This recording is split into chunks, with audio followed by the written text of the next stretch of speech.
Today I want to talk about a question it's one of the questions what I get asked probably more than anything else. And that question is, will I open a chat room or in some way share my daily stock picks with people? And the answer to that is quite simply no. But in this video I want to explain why the answer is no. So let's start off with a little bit of revision, revisit something from an older video. You might remember this. This is my trading triangle, and this represents what I think of as being the three core skills of a trader, and that is entering your trade at the best time, knowing when that is, and therefore minimising the risk of the trade, exiting the trade at the best time as well, and therefore maximising the profit what you get out of the trade, and right at the top there, picking the easiest trades. And if you remember, I talked about this in the last video as well, when I talk about easy trades, I'm talking about charts like on the left there, top left, nice smooth simple charts where it's almost too easy to make money, rather than those nasty choppy sideways charts with no real direction like the other one that you can see there. So obviously that means that picking stocks is one of the three core skills of a trader, or for any trader to have. And if you give up one of those skills, or even that particular skill, you might as well give up all of the other skills, the other two bits. If you're going to give up picking stocks and ask someone else to do that, then why not ask someone else to take your entries and exits for you as well? It's quite easy to do. You take your investment capital to an investment bank, you open an account, and they'll do everything for you. They'll pick your stocks and enter and exit your trades, and they'll pay you the profit and call it interest. Obviously, if you do the bank thing, then you're going to get a lower return than you can potentially get trading your own account, and that's why most traders choose to trade. Indeed, they want to maximise their return. They want to make more money out of their money than what the bank can offer them. But when you're outsourcing any part of your trading, then inevitably you're going to get a lower return. Now, of course, outsourcing part of the process might make life easier, but when you get someone to do your stock picking for you, there's a few things you got to think about. First of all, are you sure that they're picking the best stocks? How can you actually know that they're picking the best stocks? And do you know even how they're picking the stocks? And the way that they're picking stocks, are they picking stocks what are compatible with your entry and exit criteria? Could be that they're picking stocks based on some trading strategy, and your strategy is completely different, and therefore their picks aren't really the right picks for you. In other words, if you really got confidence in what they're picking, those are a few things to consider.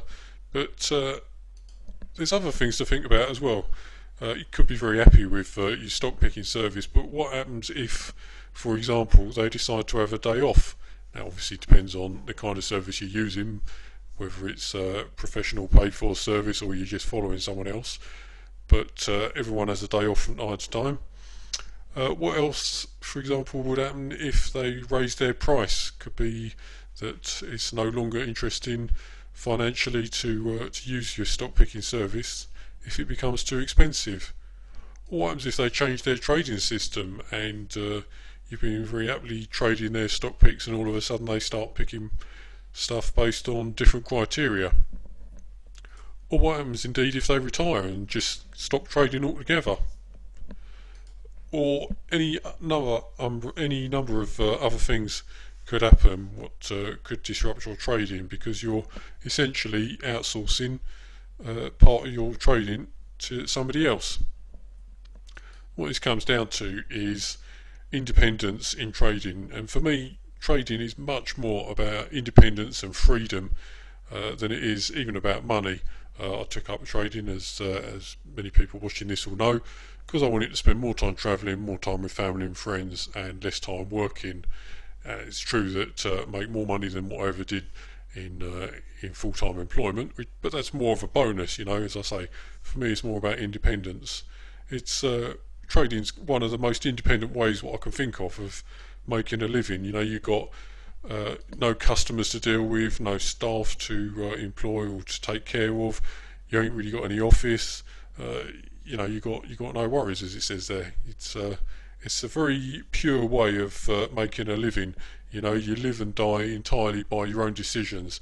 You ain't got, as I say, you ain't got staff what can let you down. You ain't got customers what need taking care of. All these things what you traditionally think of or associate with business. You don't have any of that with trading. It's very, very pure, simple, making way of making money. And for true independence, really, that means you've got to manage your trades right from A to Z, and that means picking your stocks as well as trading your stocks. So if you want an easy life, by all means go with a bank. But if you want decent return, then you're better off trading yourself. The thing is about picking stocks that really it's not difficult. Once you've decided on a trading strategy, whatever that might be, whether it's one what you've made up yourself or one what you've bought, then your strategy will effectively define what kind of stocks it is you're looking for. You'll know what you'll be using as criteria to enter and exit trades, so that will tell you what kind of stocks you need to find. Scanners can be of use, but technology should really only be used to assist any process what you can already do manually. They shouldn't really define the process themselves. So, a scanner might is really only one step removed from a stock picking service in some ways. It's offloading a lot of the responsibility onto a bit of technology. So you've got the same risks what apply. Scanner could stop working, it could change the way what it works, could just disappear. So as I say, scanners can be useful. They're a tool, and by all means, use them to help in a process what you've already defined yourself. But don't use a scanner and let the scanner define the process. That's not the way around. That's not the way around it should be. And as with anything else, and especially in trading, practice makes perfect. Once you practice picking stocks and you get it down, as I say, it ain't difficult. Once you've learnt it, you've got a skill for life, and not just any skill. You've got a very profitable skill that you can use for the rest of your life. Which, to my mind, that's something that's well worth the effort. Alright, one other point on this quite short video today, and that is I just wanted to have a little kind of mini rant, I suppose, about chat rooms, because a lot of people keep on at me about setting up a chat room as well. And whilst I can understand and do agree that chat rooms can be useful for moral support, especially if you come out of full-time employment and you're used to working with other people, having other people around you all the time. When you start trading, you're working on your own, probably at home, probably with no one else around. It can be quite a culture shock. I remember when I first got into trading, gave up the day job, and did spend a lot of time in chat rooms, more than any other reason, really, for a bit of camaraderie and having someone to talk to. But trouble is with chat rooms, it's much too easy to start following other people and not really learn anything. It comes back down to this thing of independence again. Your chat room becomes your stock picking service, along with all the downsides what I mentioned, even more so often in chat rooms, because they're very transient places. People come and go. You can start following someone. It's very tempting just to follow their trades, particularly if they're profitable, and then next thing you know, they've disappeared and you ain't really learnt anything because you've just been following someone else. Another problem with chat rooms is that they're a great generator of ideas, but too many ideas can be a very bad thing. I've said this before, with trading you need to pick a strategy and then learn it inside out, stick with it.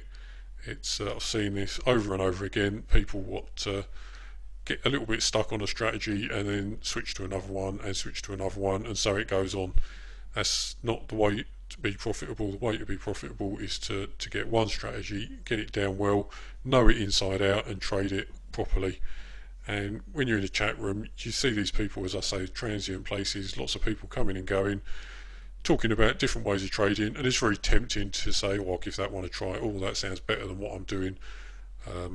and there's tend to be, not saying this is always the case, but tend to be a lot of overinflated egos in some chat rooms. So you hear big money profit being talked about, and very tempting to change your strategy. So too many ideas can be a bad thing. And the last thing, and this is really the worst thing about chat rooms, is that they are exceptionally distracting. When you're trading, your focus needs to be on the market, on the charts, whatever's going on your screen, but not on a chat room. As I say, I started using chat rooms when I first took up trading, and I can't tell you the number of trades what I missed because I'd be sitting there watching the chart, get bored, turn my attention to the chat room just for 2 minutes to reply to somebody or type something, look back up again, and I would have missed the best trade of the day more often than not. So, as I say, it's just a mini rant about chat rooms. I do understand that they can be useful, even more so outside of the market hours, because then you ain't got the problem of distraction. But be very, very careful of them. That's all I really want to say on that matter. Alright, that's it for this one. I hope that has cleared that up a little bit and made it a bit clearer why I personally don't believe in using other people to pick your stocks. As I say, part of the job is picking stocks. It seems logical that if you're going to learn the job, do the job, you need to do it yourself and do it properly, or at least know how to do it. So there we go. Hope that was useful, and I'll have another one for you very soon.